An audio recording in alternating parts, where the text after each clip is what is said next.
Hola, muy buenas, ¿cómo están? Hoy vamos a abordar el capítulo 6 del libro Psicología de la Conducta de José Blecher, titulado como Niveles de Integración de la Conducta. Así que si te interesa, quédate y empezamos. 1. Niveles físico-químico, fisiológico y psicológico. La conducta, por sí misma, no delimita ni configura con exactitud el objeto de la psicología, porque, como manifestación del ser humano, puede ser estudiada por distintas disciplinas científicas, tanto por la biología como por la química, la física, la sociología, la antropología, la filosofía, etc. El objeto de cada uno de estos campos tampoco puede delimitarse adjudicándoles un tipo particular de conducta. En todos los casos, la misma conducta puede ser objeto de estudio para todos ellos. La psicología se caracteriza o define por estudiar la conducta en su nivel más alto de integración, abarca toda la conducta, es decir, todas las áreas de su manifestación, y lo mismo puede decirse para todas las ciencias. A cada una de ellas le corresponde un nivel de integración distinto del mismo fenómeno, y en lo referente a la conducta puede abarcar todas las áreas, ninguna le es privativa y ninguna le es excluyente. Se entiende por integración un desarrollo en el cual hay un progresivo y creciente perfeccionamiento y complejidad en la organización, la estructura, la función, y esta progresiva complejidad y perfeccionamiento se cumplen por etapas, planos o niveles.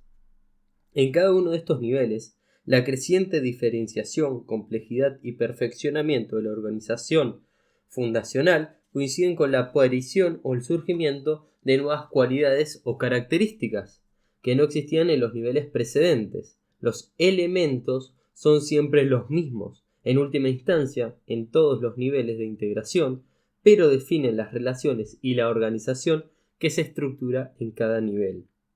La aparición de nuevos fenómenos hace referencia a la investigación de las leyes específicas a las que responde cada nuevo nivel de integración, al cual quedan subordinadas las leyes que regían en la organización de los niveles precedentes. El movimiento muscular puede ser estudiado por la física tanto como cualquier tipo de palanca o movimiento de cualquier objeto. El mismo movimiento muscular puede ser estudiado por la biología, en cuanto al movimiento del músculo implica cualidades que no tienen todos los objetos en movimiento que estudia la física. La biología incorpora en su estudio un tipo de fenómenos que corresponden a un nivel de integración superior a los del fenómeno físico, aunque los pertenecientes a este último no dejen de operar y estar presentes en el superior nivel de integración. El mismo fenómeno puede ser estudiado por la sociología en cuanto al movimiento muscular forma parte o integra un ritual o una norma de convivencia. En el nivel de integración psicológico se estudia la conducta en alguna de sus particularidades o características que no están incluidas en ninguna de las ciencias anteriores y que corresponden a un nivel especial y específico de integración, sin que ello invalide ni deje de operar las leyes y la organización de los niveles precedentes. De esta manera, en cualquier área que se manifieste la conducta, es siempre un fenómeno psicológico, tanto como social, biológico y físico-químico, al mismo tiempo. Los distintos niveles de integración se pueden observar coexistiendo en las distintas cualidades de un mismo fenómeno, como lo hemos visto en el caso de la conducta del ser humano, pero también puede observarse la instalación progresiva de niveles superiores de integración en el curso del desarrollo del individuo o de la especie o de la escala animal o del conjunto de todos los fenómenos existentes. Todos los niveles de integración que vemos coexistiendo en un fenómeno dado han sido sucesivamente predominantes en momentos respectivos del desarrollo. Ampliaremos el estudio en el parágrafo que decidamos al encuadre evolutivo. Erróneamente se ha supuesto y se sigue suponiendo en los hechos, aunque se niegue muchas veces en teoría, que la psicología abarca el estudio del área de la mente, la biología del área del cuerpo y la sociología el área del mundo externo, y que respectivamente le corresponden los niveles de integración psicológico, biológico y social. El esquema sería área mente, nivel psicológico, psicología; área cuerpo, nivel biológico, biología; área mundo externo, nivel sociológico, sociología. Toda conducta en cualquiera de las tres áreas puede ser estudiada en los tres niveles de integración y por lo tanto, porque las tres ciencias están muy correlacionadas entre sí, se pueden estudiar así. Es todavía bastante frecuente encontrar que se discute si una conducta, un síntoma, es psicológico u orgánico. No puede dejar de ser las dos cosas al mismo tiempo, porque todo lo que se manifiesta en el hombre no puede dejar de ser psicológico y porque este nivel de integración no puede darse jamás sin los niveles precedentes. Tenemos, por ejemplo, el nivel físico-químico, el nivel biológico, el nivel psicológico-social y el nivel axiológico. En ese orden están. 2.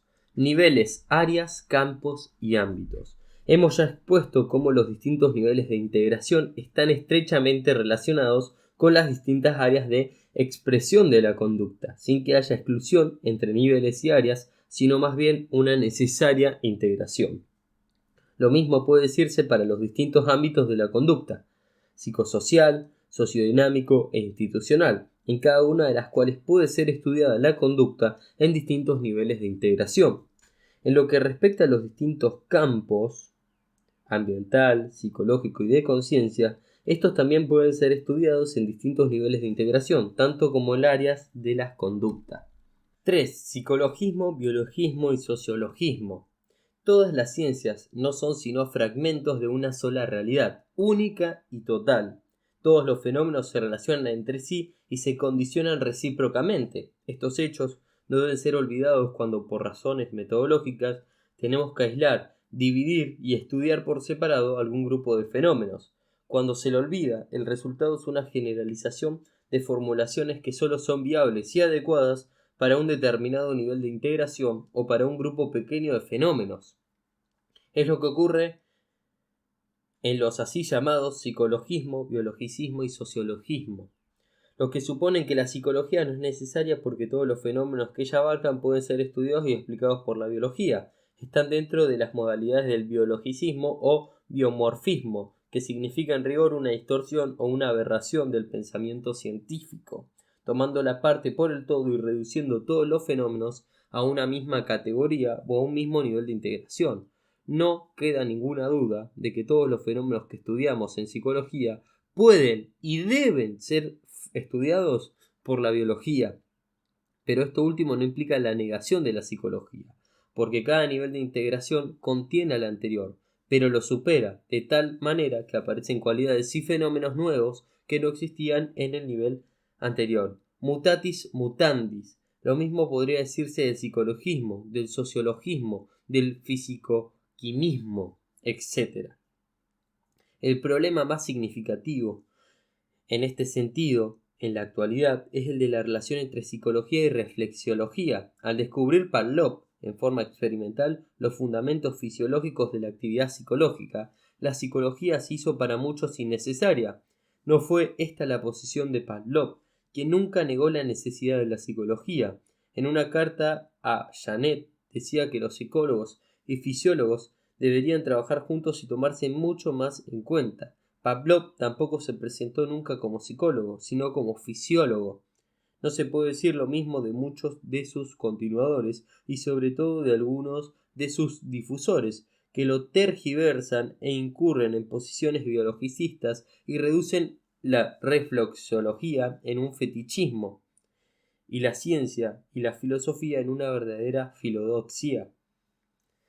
He sostenido y sostengo que para ser consecuentes consigo misma la reflexología tiene que ser consecuente con misma reflexología, tiene que integrarse con la psicología y que esta última no deriva sola y directamente de la reflexología. La psicología no da cuenta de la totalidad de un fenómeno, pero sin la psicología no se completa el estudio y la investigación de un fenómeno humano.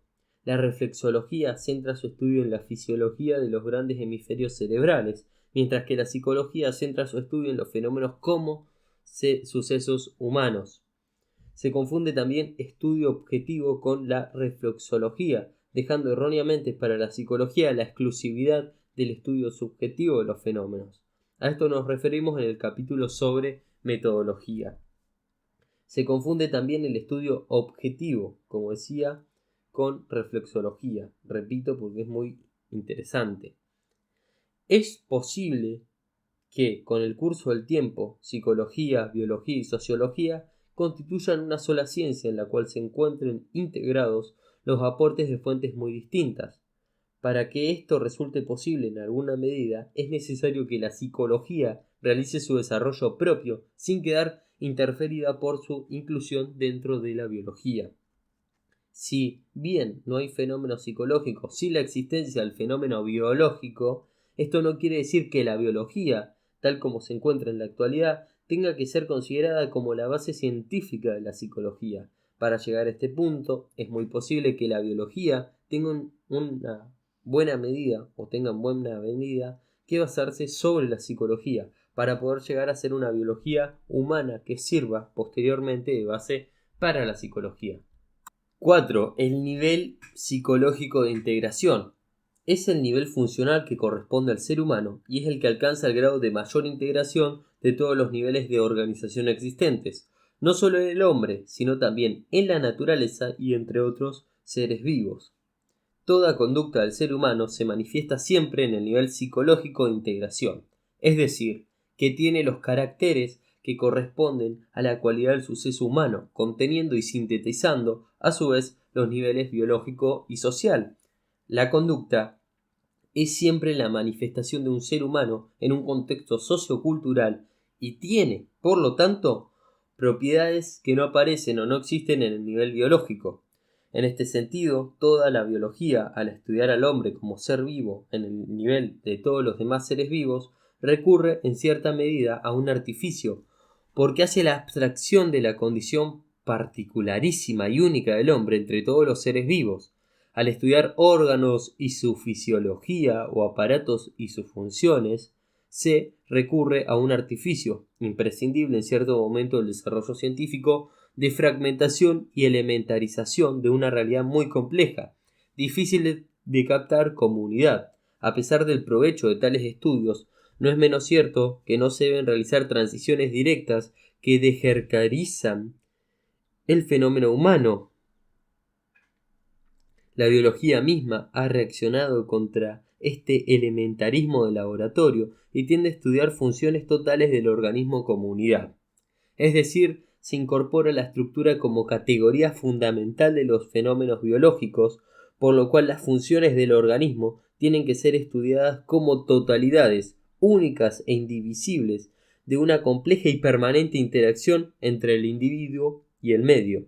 Goldstein es uno de los representantes de la influencia consecuente de la teoría de la forma, o sea, Gestalt, sobre la biología y la medicina. La conducta es en el nivel psicológico de integración, constituye la así denominada conducta molar, que posee las siguientes cualidades: motivación, función o finalidad, objeto o fin, significado y estructura. 5. Conducta molar. Broad introdujo la necesidad de diferenciar entre conducta molecular y molar, división que fue retomada por Williams y luego por Tolman y defendida además por otros autores como Hall, Laguna, Weiss, Cantor, y que va ganando paulatinamente terreno en la psicología contemporánea. La división separa o diferencia la conducta, la reacción puramente fisiológica de la estructura psicológica de la misma. Para Tolman, Watson no distinguió cuán diferentes eran estas dos nociones de conducta, o sea, conducta molecular y molar, y trabajó con ambas en forma indistinta, sin introducir ninguna discriminación. Por un lado, definió la conducta en términos estrictamente físicos y fisiológicos, como por ejemplo en términos de receptor, conductor, efector, pero por otro lado, reconoció que la conducta es mucho más que la suma de sus componentes fisiológicos. Broad intentó distinguir entre un behavionismo que se atiene solamente a la actividad observable y un behavionismo que debe apelar a procesos hipotéticos de las moléculas del cerebro y del sistema nervioso. Ya Holt y otros autores habían criticado la reducción del comportamiento del ser humano a un juego de sobresaltos musculares y se negaban a aceptarla, porque el organismo no es exclusivamente una excitación de nervio o una contracción muscular, ni tampoco un juego de reflejos que se desencadenan y se entrecruzan. El estudio de la conducta como conjunto de reflejo no llena todas las necesidades reales del estudio de aquella como manifestación específicamente humana. La conducta molar tiene en sí misma propiedades características que son distintas a las propiedades físicas y fisiológicas que se hallan al estudiar la conducta como un fenómeno molecular.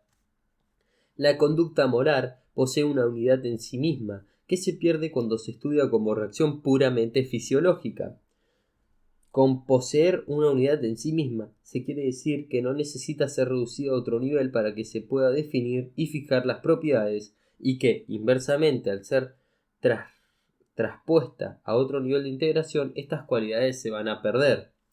Desde que Tolman destacó esta diferencia entre conducta molecular y molar, se le ha empleado de manera poco discriminada y los términos se han tornado ambiguos. Littmann y Rosen, por ejemplo, muestran que estos términos actualmente se usan por lo menos de 7 formas distintas.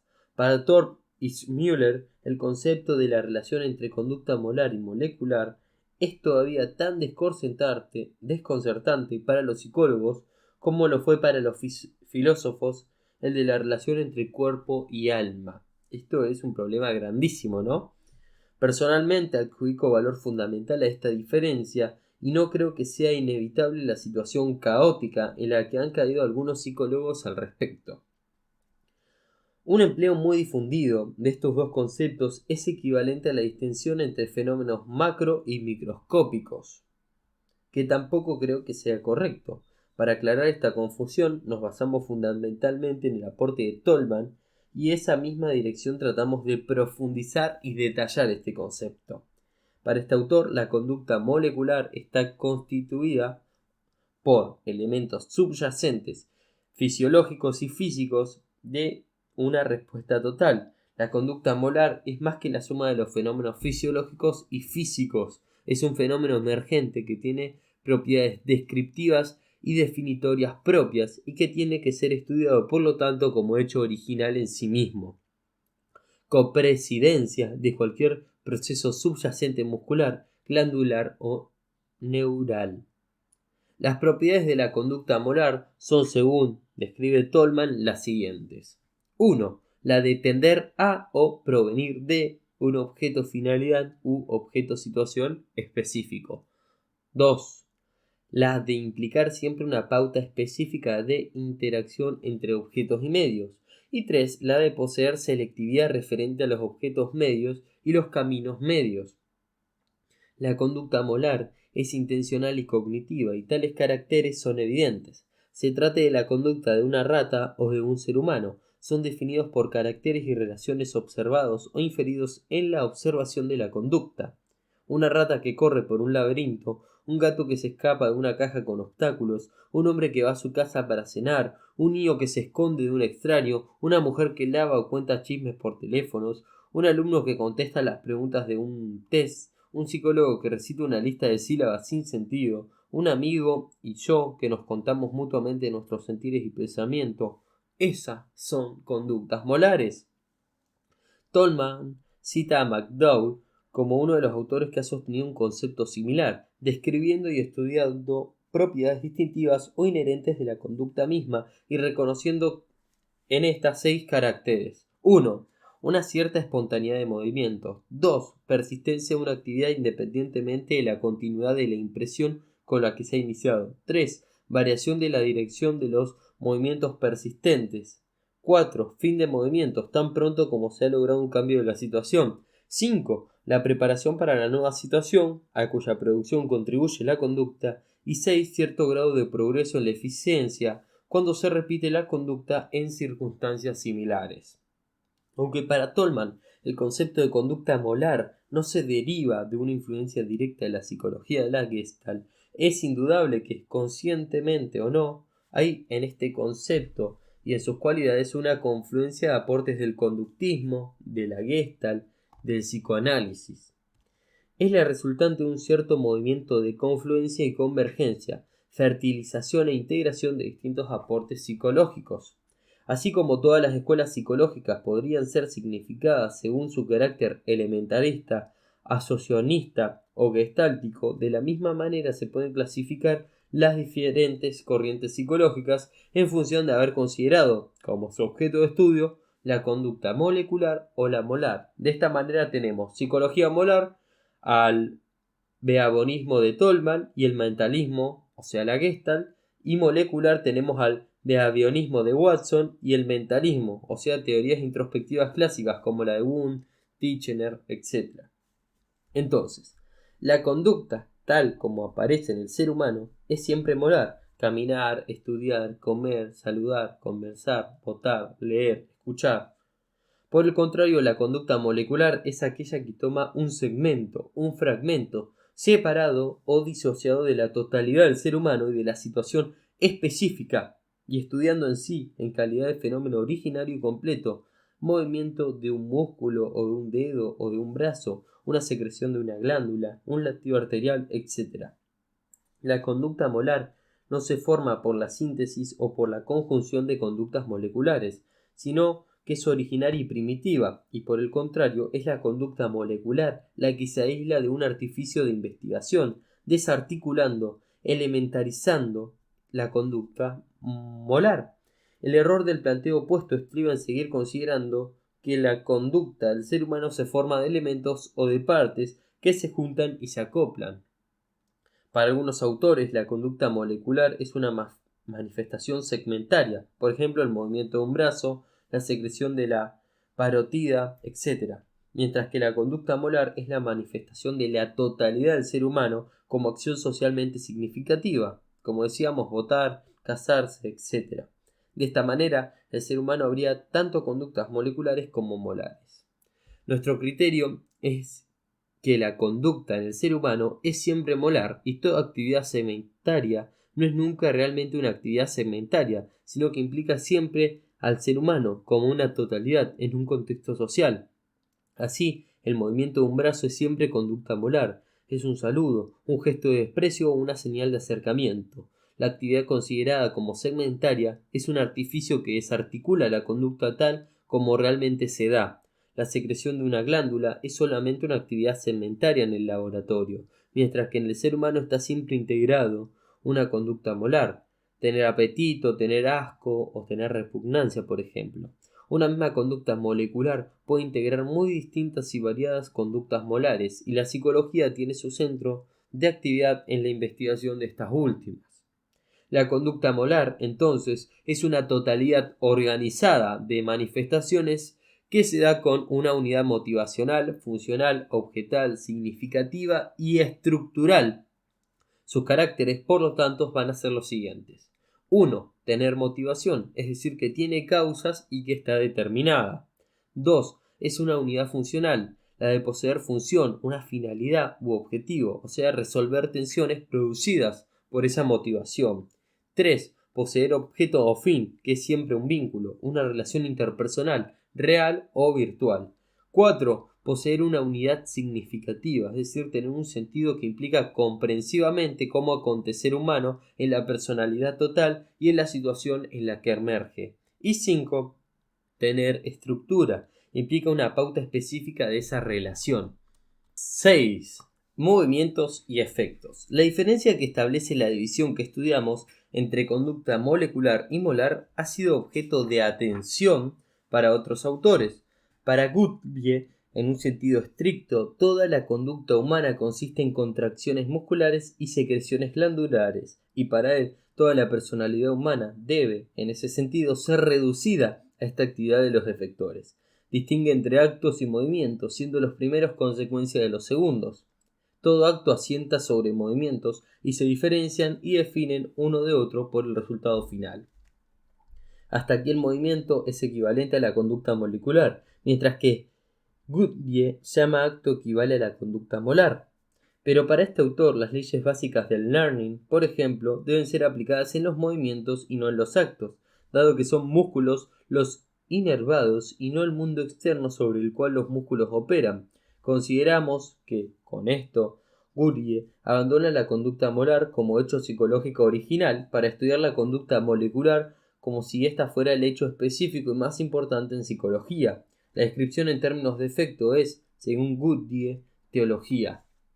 Murray establece en el comportamiento una distinción entre las acciones y el efecto producido por estas.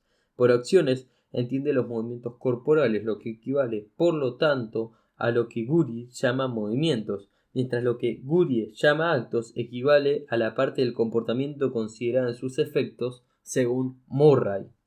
Este mismo autor define el efecto del comportamiento como un qué es hecho, mientras que las acciones se refieren al cómo es hecho.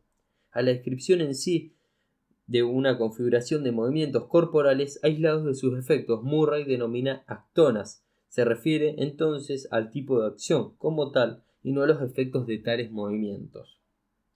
Divide los actonas entre motonas y verbonas, según se refieran al movimiento muscular o a la acción verbal. Una motona es una serie temporal de contracciones musculares más o menos organizadas y una verbona es una serie temporal de palabras o grafismos más o menos organizados. La verbona está constituida por las palabras efectivamente empleadas.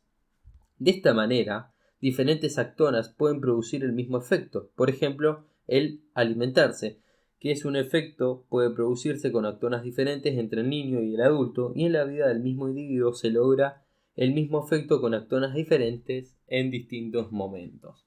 Para Murray se debe describir la conducta tanto en términos de actonas como de efectos, pues mientras en estos últimos son los que se logra, la actona sería la técnica utilizada para lograr dichos efectos. Para nosotros la distinción de Murray es importante, pero creemos que se incluye ya dentro de lo que corresponde a las cualidades de la conducta molar, que se presta más para reunir en un solo concepto distintos caracteres. Podríamos resumirlo con el siguiente cuadro sinóptico, en el cual incluimos los caracteres que Freud describió para los instintos, pero que corresponden en rigor a la conducta. Se los leo. Características. ¿Por qué? Conducta. Motivación molar. Característica de la conducta molar. ¿Por qué? Motivación. Está en Freud, motivación, finalidad, objetivo. ¿Para qué? Con la finalidad, finalidad. ¿Con quién? ¿Para quién o contra quién? En la conducta molar, contra el objeto, para Freud con el objeto. ¿Qué? Conducta molar, significado. En Guthrie, actos. En Murray, efecto. Y en Freud, significado. ¿Con qué? Conducta molar, áreas. Guthrie, movimientos. Murray, actonas. En Freud, zonas libidinales. ¿Cómo? En conducta molar, estructura. Y en Freud, fuente. ¿De dónde? En conducta molar, génesis y niveles de integración. Y queda ahí. Es un poquito difícil de explicar el cuadro, pero es un poquito lo que venimos hablando. Y para terminar, el capítulo dice: a las cualidades de la conducta aceptadas hasta aquí, nos parece ahora necesario agregar el estudio de actonas propuesto por Murray. ¿Con qué?, que corresponde a las actonas de Murray y a los movimientos de Gurie, no es otra cosa que parte de lo anteriormente estudiado como conducta molecular, el cuerpo y sus manifestaciones, o sea, conducta, considerados como un instrumento. Bueno, hasta aquí el episodio de hoy, un poco complicado, lo sé, pero entender esto nos va a ayudar a seguir en el proceso de entender qué es la conducta y cuál es la psicología que está detrás. No olvides dejar tu me gusta, suscribirte y dejar un comentario. Nos vemos en el próximo video.